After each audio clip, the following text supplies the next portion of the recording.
సునాద స్వరము జనవరి 9. నేను ఐగుప్తులకు కలగజేసిన రోగములో ఏదియు మీకు రానియను, నిన్ను స్వస్థపరచు యెహోవాను నేనే అనెను. నిర్గమకాండము 15వ అధ్యాయము 26వ వచనము. యెహోవా దేవుడు ఇశ్రాయేలు ప్రజలకు ఇస్తున్న వాగ్దానం. వాళ్ళని ఐగుప్తు దేశంలో నుండి బయటికి తీసుకొని వస్తున్నప్పుడు చెప్తున్నాడు, వాళ్ళకు కలగజేసిన రోగంలో ఏది కూడా మీకు రానియను, నిన్ను స్వస్థపరచు యెహోవాను నేనే అని చెప్పాడు.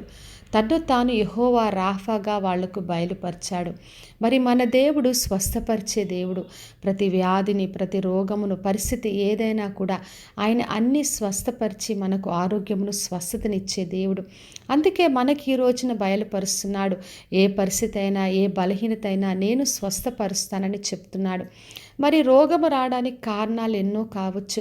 కొన్నిసార్లు అవిధేయత స్థితిని బట్టి, మనం చేస్తున్న పొరపాట్లను బట్టి, కొన్ని ఆహారపు అలవాట్లను బట్టి కొన్ని రోగములు, వ్యాధులు రావచ్చు. కొన్ని జనరేషన్లుగా తల్లిదండ్రుల నుండి రావచ్చు. కొన్ని విషయాల్లో పాపపు స్థితిని బట్టి రావచ్చు. మరి కొన్నిసార్లు మానసికమైన కారణాన్ని బట్టి రోగము, వ్యాధులు వస్తాయి. ఈ విధంగా కారణం ఏదైనా కూడా ఆయనకు అసాధ్యమైంది లేదు. ప్రతి ఒక్కటి ఆయన బాగు చేసే దేవుడు. ఆయన రెక్కల కింద ఆరోగ్యం ఉంది. తన వాక్కును పంపించి బాగు చేసే దేవుడు. ఆయన పొందిన దెబ్బల్లో స్వస్థత ఉంది. అందుకే యేసుక్రీస్తు తన దగ్గరికి వచ్చిన ప్రతి ఒక్కరిని కూడా స్వస్థపరిచాడు. కారణం ఏదైనా దాన్ని ఆయన ముట్టి స్వస్థపరిచాడు. మరి కొంతమంది పాపపు స్థితిలో ఉన్నప్పుడు వాళ్ళ పాపములను క్షమించి వాళ్ళకు స్వస్థత ఇచ్చాడు. మరి కొంతమంది విశ్వాసంతో ఆయన దగ్గరికి వచ్చినప్పుడు వారి విశ్వాసం ద్వారా వారికి స్వస్థతను విడుదలిచ్చాడు. మరి కొంతమంది నమ్మలేని స్థితిలో ఉన్నప్పుడు వాళ్ళను బలపరిచి స్వస్థపరిచాడు. మరి కొంతమంది అపవిత్ర ఆత్మతో పట్టి పీడింపబడి రోగములు, వ్యాధులతో ఉన్నప్పుడు వాళ్లను విడుదలిచ్చి నడిపించాడు.